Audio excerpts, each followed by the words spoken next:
Hello friends, welcome back my YouTube channel extra knowledge for education. Friends, इस video में हम व्यंजन संधि के बारे में चर्चा करेंगे। इससे पहले की वीडियो में मैं आपको स्वर संधि, उसके भेद, उसके उदाहरण बता चुका हूँ। इस वीडियो में हम केवल व्यंजन संधि, उसकी परिभाषा, इसके नियम, इसके एग्जाम्पल्स के बारे में चर्चा करेंगे। ये वीडियो आपके लिए बहुत महत्वपूर्ण है क्योंकि प्रत्येक एग्जाम में संधि से रिलेटेड क्वेश्चन जरूर पूछे जाते हैं। सो प्लीज़ इस वीडियो को लास्ट तक देखिए। शुरू करते हैं वीडियो। व्यंजन संधि क्या है या व्यंजन संधि की परिभाषा क्या है? व्यंजन के साथ स्वर या व्यंजन के मेल को व्यंजन संधि कहते हैं। व्यंजन संधि में एक स्वर और एक व्यंजन या दोनों वर्ण व्यंजन होते हैं। इसके कई भेद होते हैं। व्यंजन संधि के प्रमुख नियम इस प्रकार हैं। पहला नियम है, यदि किसी वर्ग के प्रथम वर्ण के बाद कोई स्वर किसी भी वर्ग का तीसरा या चौथा वर्ण या य, रे, ले, वे, है में से कोई वर्ण आए तो प्रथम वर्ण के स्थान पर उसी वर्ग का तीसरा वर्ण हो जाता है।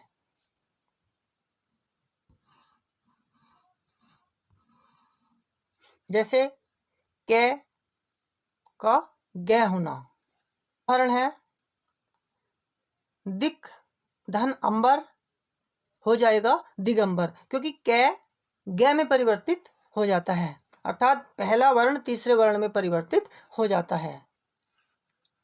दिक धन दर्शन हो जाएगा दिग्दर्शन। वाक धन जाल हो जाएगा वाग जाल। जिस अक्षर के नीचे हलंत लगा हो वो अक्षर आगे चल के आधा हो जाता है, या उस अक्षर की आवाज को वो उसके महत्व को आधा कर देता है। वाक धन ईस बराबर बागीश। दिक धन अंत हो जाएगा दिगंत। दिक धन गज दिग्गज। ऋक धन वेद ऋग्वेद। दृक धन अंचल दृगंचल।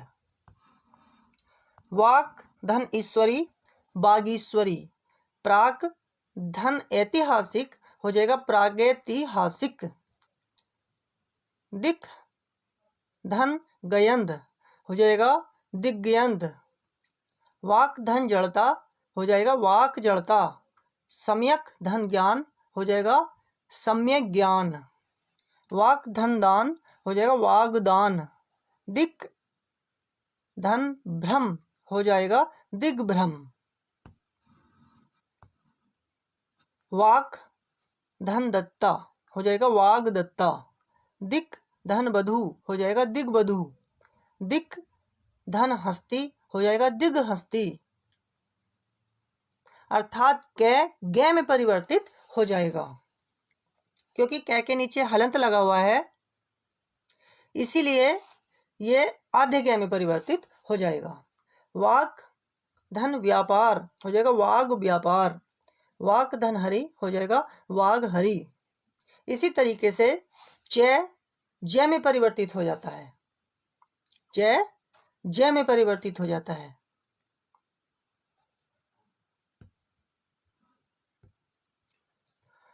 अच धन अंत हो जाएगा अजंत। अच धन आदि हो जाएगा आजादी। इसी तरीके से टे डे में परिवर्तित हो जाएगा। जैसे सट धन आनन हो जाएगा षडानन। सट धन दर्शन हो जाएगा षड दर्शन। सट धन रिपु हो जाएगा षड रिपु। सट धन अक्षर हो जाएगा षड अक्षर षड अक्षर। सट धन अभिज्ञ हो जाएगा षड विज्ञ। सट धन गुण हो जाएगा षड गुण। सट धन भुजा हो जाएगा षड भुजा। सट धन यंत्र हो जाएगा षड्यंत्र। सट धन रस हो जाएगा षड्रस। सट धन राग हो जाएगा षड्राग। इसी तरीके से तय दय में परिवर्तित हो जाता है।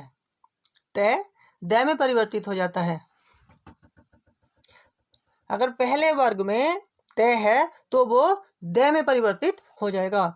इसका उदाहरण है, सत धन विचार हो जाएगा सद्विचार सद विचार। जगत धन अंबा हो जाएगा जगदम्बा। सत धन धर्म हो जाएगा सद्धर्म। तत् प्लस भव हो जाएगा तद्भव। उत धन घाटन हो जाएगा उद्घाटन। सत धन आशय हो जाएगा सदाशय। जगत धन आत्मा हो जाएगा जगदात्मा। सत धन आचार हो जाएगा सदाचार। जगत धन ईश हो जाएगा जगदीश। तत् प्लस अनुसार बराबर तदनुसार। तत् प्लस रूप बराबर तद्रूप। सत प्लस उपयोग बराबर सदुपयोग। भगवत प्लस गीता बराबर भगवद गीता। सत प्लस गति बराबर सदगति। उत प्लस गम बराबर उद्गम। उत प्लस आहरण बराबर उदाहरण। इस नियम के कुछ उपवाद भी हैं। जो इस नियम के उपवाद हैं वे इस प्रकार हैं कि तय प्लस डे और ढे, अर्थात तय के स्थान पर डे का प्रयोग हो जाता है।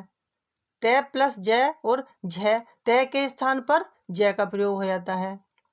तय प्लस ले बराबर तय के स्थान पर ले, जैसे उत प्लस डयन बराबर उड्डयन। सत प्लस जन बराबर सज्जन। उत प्लस लंघन बराबर उल्लंघन। उत धन लेख बराबर उल्लेख। तत् प्लस जन्य बराबर तज्जन्य। उत प्लस ज्वल बराबर उज्ज्वल। विपत प्लस जाल बराबर विपत जाल। उत धन लास बराबर उल्लास, अर्थात तय लय में परिवर्तित हो जाता है। तत् प्लस लीन बराबर तल्लीन। जगत प्लस जननी बराबर जग जननी। व्यंजन संधि का दूसरा नियम है, यदि किसी वर्ग के प्रथम या तृतीय वर्ण के बाद किसी वर्ग का पंचम वर्ण हो तो पहला या तीसरा वर्ण भी पांचवा वर्ण हो जाता है। अर्थात प्रथम और तृतीय वर्ण प्लस पंचम वर्ण हो जाएगा पंचम वर्ण। चाहे प्रथम वर्ण हो, तृतीय वर्ण हो या पंचम वर्ण हो, वो पंचम वर्ण में परिवर्तित हो जाता है।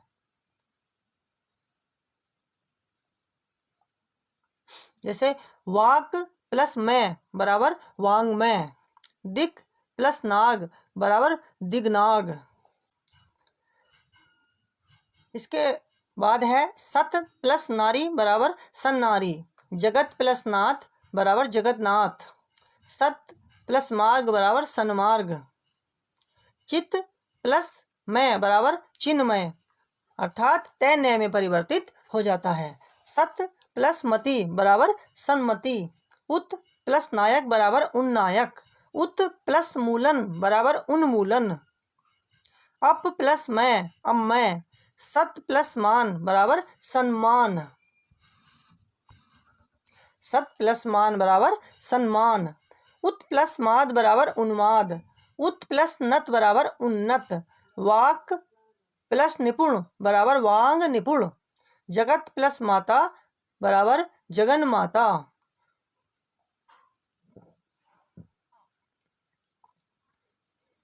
उत प्लस मत बराबर उन्मत्त। उत प्लस मेष बराबर उन्मेष। तत् प्लस नाम बराबर तन्नाम। उत प्लस नयन बराबर उन्नयन। सट प्लस मुख बराबर षडमुख। उत प्लस मुख बराबर उन्मुख।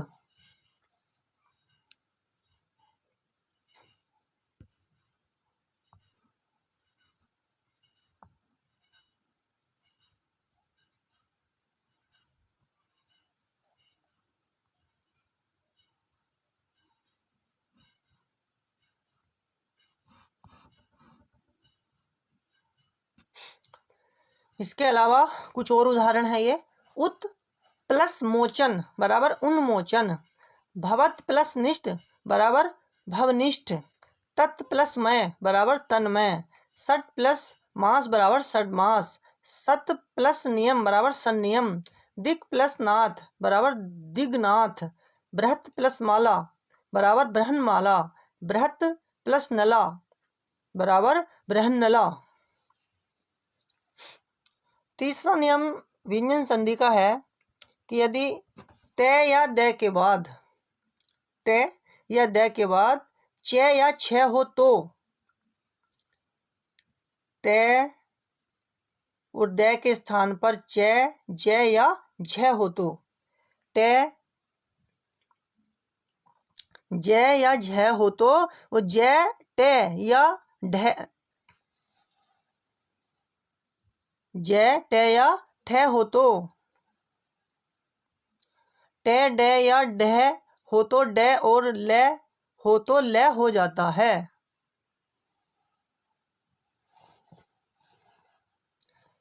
अर्थात तीसरा नियम इस संधि का है कि त या द के बाद च या छ हो तो त और द के स्थान पर च, ज या झ हो तो ज और ट या ठ हो तो ड, ट, ड या ढ हो तो ड और ल हो तो ल हो जाता है।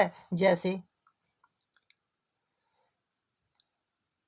त प्लस च और छ ये च में या च छ में परिवर्तित हो जाते हैं। सत छात्र बराबर सच्छात्र, सच्चरित्र बराबर सच्चरित्र, समुच्चय बराबर समुच्चय, उत्चरित बराबर उच्चरित, सतचित बराबर सच्चित, जगत छाया बराबर जगत छाया, उत्छेद बराबर उच्छेद, उच्चाटन बराबर उच्चाटन, उच्चारण बराबर उच्चारण, शरत चंद्र बराबर शरत चंद्र, उत्छिन्न बराबर उच्छिन्न, सच्चिदानंद बराबर सच्चिदानंद, उत्छादन बराबर उच्छादन। इसी तरीके से त और द प्लस ज और झ ये हो जाएंगे परिवर्तित डबल ज में, अर्थात एक ज आधा एक पूरा और ज और झ में। जैसे सतजन बराबर सज्जन, तत्जन्य बराबर तज्जन्य, उत्जवल बराबर उज्ज्वल, जगत जननी बराबर जग जननी। इसी तरीके से ट प्लस ट और ठ ये डबल ट और डबल ट हो जाते हैं। जैसे तत् टीका हो जाएगा तट टीका, बृहत टीका हो जाएगा बृह टीका। ट प्लस ड और ढ तो ये डबल हो जाते हैं ड और ढ में। जैसे उत्डयन बराबर उड्डयन, जलत डमरू हो जाएगा जल डमरू, भवत डमरू हो जाएगा भव डमरू, महत ढाल हो जाएगा महत ढाल। त प्लस ल ये डबल ल में परिवर्तित हो जाते हैं, एक ल आधा और एक पूरा। जैसे उत्लेख हो जाएगा उल्लेख, उत्लास बराबर उल्लास, तत्लीन बराबर तल्लीन, उत प्लस लंघन बराबर उल्लंघन। चौथा नियम इस संधि का है यदि त या द के बाद है आए तो उनके स्थान पर ध हो जाता है। जैसे उत प्लस हार बराबर उद्धार, तत् प्लस हित बराबर तद्वित, उत प्लस हरण बराबर उद्धरण, उत प्लस हत बराबर उद्यत, पत प्लस हति बराबर पद्धति, पत प्लस हरि बराबर पद्धरि। इन संधियों का दूसरा रूप इस प्रकार से है उद प्लस हार बराबर उद्धार, तद प्लस हित बराबर तद्धित, उद प्लस हरण बराबर उद्धरण, उद प्लस हत बराबर उद्यत, पद प्लस हति बराबर पद्धति। ये संधि दोनों प्रकार से सही मानी जाती है। तो पांचवा नियम व्यंजन संधि का है यदि त या द के बाद श हो तो त या द का च और श का छ हो जाता है। यदि त या द के बाद श हो तो त या द का च और श का छ हो जाता है। जैसे उत प्लस श्वास बराबर उच्छ्वास, तत् प्लस शिव बराबर तच्छिव, उत प्लस शिष्ट बराबर उच्छिष्ट, मृद प्लस सकटिक तो हो जाएगा मृक्ष कटिक, सत प्लस शास्त्र हो जाएगा सच्छास्त्र। तत् प्लस शंकर हो जाएगा तच्छंकर। उत प्लस श्रृंखल हो जाएगा उच्छृंखल। छठा नियम इस व्यंजन संधि का है, यदि किसी भी स्वर वर्ण के बाद छ हो तो वह आधा च और छ हो जाता है। जैसे अनु प्लस छेद, अनु प्लस छेद बराबर अनुच्छेद। परि प्लस छेद बराबर परिच्छेद। बी प्लस छेद बराबर विच्छेद। तरु प्लस छाया बराबर तरुच्छाया। स्व प्लस छंद बराबर स्वच्छंद। आ प्लस छादन बराबर आच्छादन। वृक्ष छाया, वृक्ष धन छाया बराबर वृक्ष छाया। सातवां नियम है, यदि तय के बाद से हलंत हो तो से का लोप हो जाता है। जैसे उत प्लस स्थान बराबर उत्थान। उत प्लस स्थित बराबर उत्थित। और आठवां नियम इस व्यंजन संधि का है कि यदि मैं के बाद कै से भै तक का कोई भी स्पर्श व्यंजन हो तो मैं का अनुस्वार हो जाता है और उसी वर्ग का पांचवा अनुनासिक वर्ण बन जाता है। जैसे मैं प्लस कोई व्यंजन हो तो मैं के स्थान पर अनुस्वार, या उसी वर्ग का पंचम वर्ण अनुस्वार यानी जिसे अंक की बिंदी बोलते हैं। जैसे सम प्लस चार बराबर संचार। सम प्लस कल्प बराबर संकल्प। सम प्लस ध्या बराबर संध्या। सम प्लस भव बराबर संभव। सम प्लस पूर्ण बराबर संपूर्ण। सम प्लस जीवनी बराबर संजीवनी। सम प्लस तोष बराबर संतोष। किम प्लस कर बराबर किंकर। सम प्लस बंध बराबर संबंध। सम प्लस धी बराबर संधि। सम प्लस गति बराबर संगति। सम प्लस च बराबर संचय। परम प्लस तू बराबर परंतु। दम प्लस ड बराबर दंड। दिवम प्लस गत बराबर दिवंगत। अलम प्लस कार बराबर अलंकार। शुभम प्लस कर बराबर शुभंकर। सम प्लस कलन बराबर संकलन। सम प्लस घनन बराबर संघनन। पम धन चम बराबर पंचम। सम प्लस तुष्ट बराबर संतुष्ट। सम प्लस दिग्ध बराबर संदिग्ध। अम प्लस ड बराबर अंड। सम प्लस तति बराबर संतति। अम प्लस क बराबर अंक। हृदयम प्लस गम बराबर हृदयं गम। सम प्लस गठन बराबर संगठन।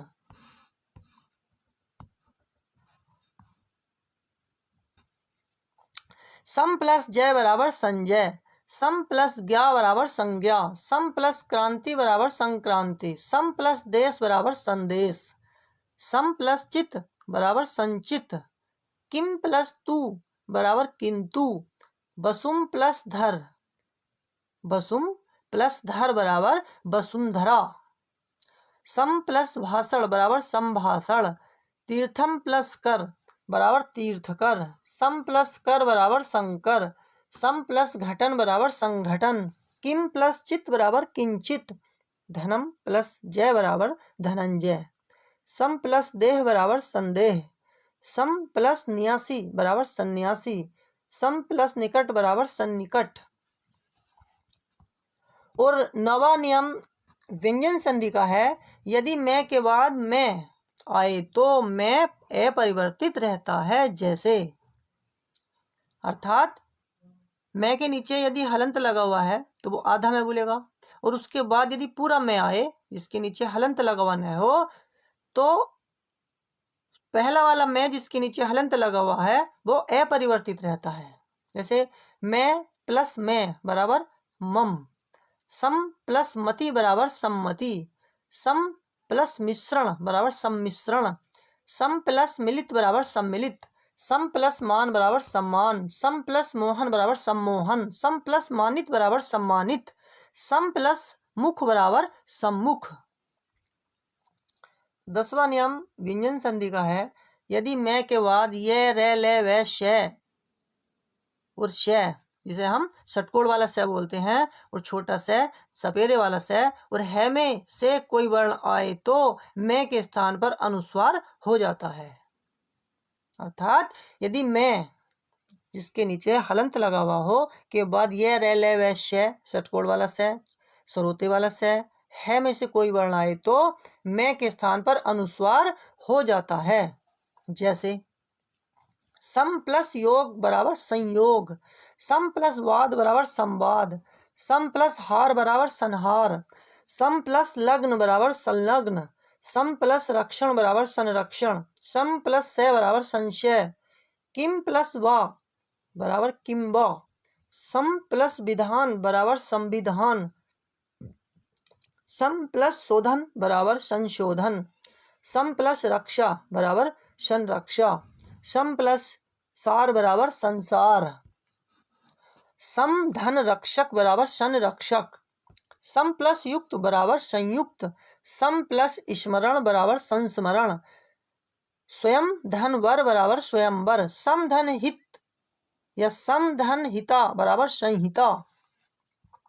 11वां नियम है व्यंजन संधि का, यदि से पहले ए या आ से भिन्न कोई स्वर हो तो से का षटकोण वाला से हो जाता है। जैसे वी धन सम बराबर विषम, नी धन सेद बराबर निषेध, नी धन सिद्ध बराबर निषिद्ध, अभिधन सेक बराबर अभिषेक, परिधन सद बराबर परिषद, निधन स्नात बराबर निष्णात, अभिधन सिक्त बराबर अभिषिक्त, सुधन सुप्ति बराबर सुषुप्ति, उपनि धन सद बराबर उपनिषद।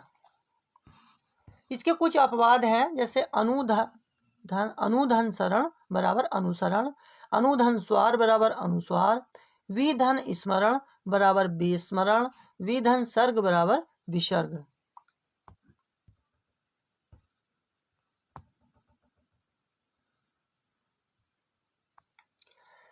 12वां नियम व्यंजन संधि का है, यदि षटकोण वाले स के बाद त या थ हो तो षटकोण वाला श उसके नीचे हलंत लगा हुआ अगर हो तो आधा वर्ण त के स्थान पर ट और थ के स्थान पर ठ हो जाता है।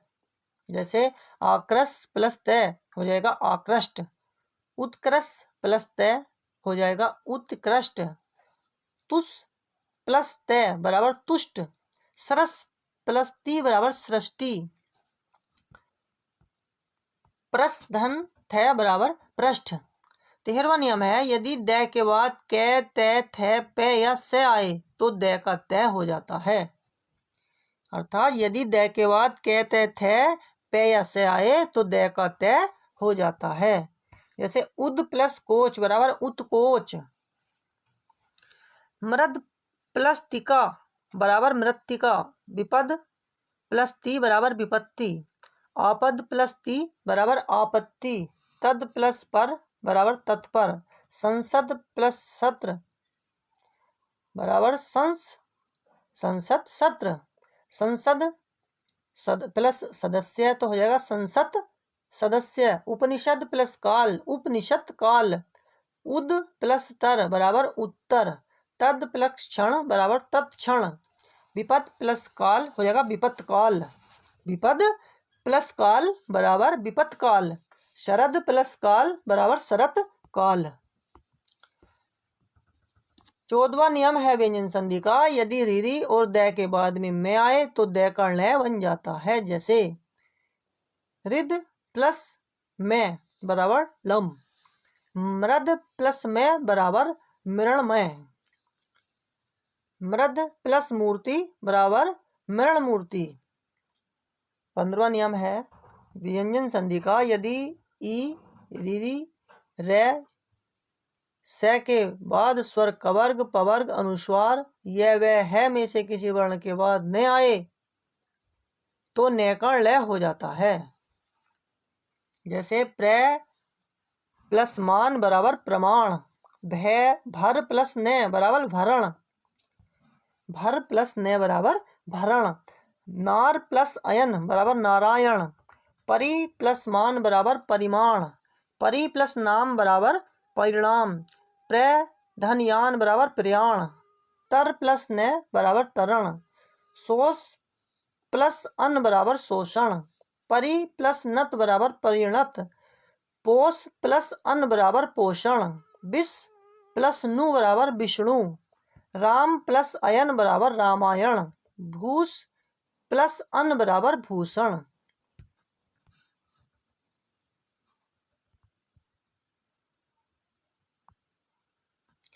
पुरा प्लस न बराबर पुराण, हर प्लस न बराबर हरण, तरस प्लस ना बराबर तृष्णा, त्रय प्लस न बराबर तृण, प्रय प्लस न बराबर प्रण। और 16वां नियम है व्यंजन संधि का, यदि सम के बाद कृत, कृति, करण, कार आदि में से कोई शब्द आए तो मैं का अनुस्वार बन जाता है एवं से का आगमन हो जाता है। यदि सम के बाद कृत, कृति, करण, कार आदि में से कोई शब्द आए तो मैं का अनुस्वार बन जाता है एवं से का आगमन हो जाता है। जैसे सम प्लस कृत बराबर संस्कृत, सम प्लस कृति बराबर संस्कृति, सम प्लस करण बराबर संस्करण, सम प्लस कार बराबर संस्कार।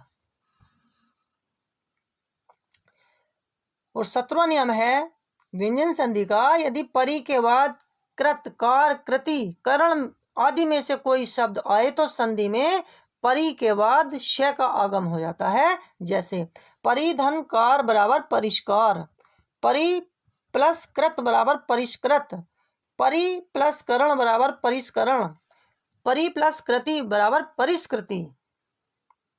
तो ये कुछ महत्वपूर्ण व्यंजन संधि के नियम और उदाहरण थे जो कई वर्षों से लगातार किसी न किसी एग्जाम में पूछे जाते रहे हैं। उन्हीं शब्दों का कलेक्शन हम आपके लिए इस वीडियो के माध्यम से लाए थे। मुझे पूर्ण विश्वास है वीडियो आपको पसंद आई होगी। और फ्रेंड्स, अगर आपको वीडियो थोड़ी सी भी पसंद आई हो तो प्लीज़ इसे लाइक कीजिए, अपने दोस्तों के साथ शेयर कीजिए, तथा जो फ्रेंड्स हमारे चैनल पर पहली बार आए हैं, हमारा channel extra knowledge for education को सब्सक्राइब करके बेल आइकन को प्रेस कर दीजिए ताकि आगे आने वाली प्रत्येक वीडियो का नोटिफिकेशन आप तक सबसे पहले पहुंच सके और अधिक से अधिक भाई बहनों को इसका लाभ मिल सके। Thanks for watching my video. जय हिंद, जय भारत, वंदे मातरम।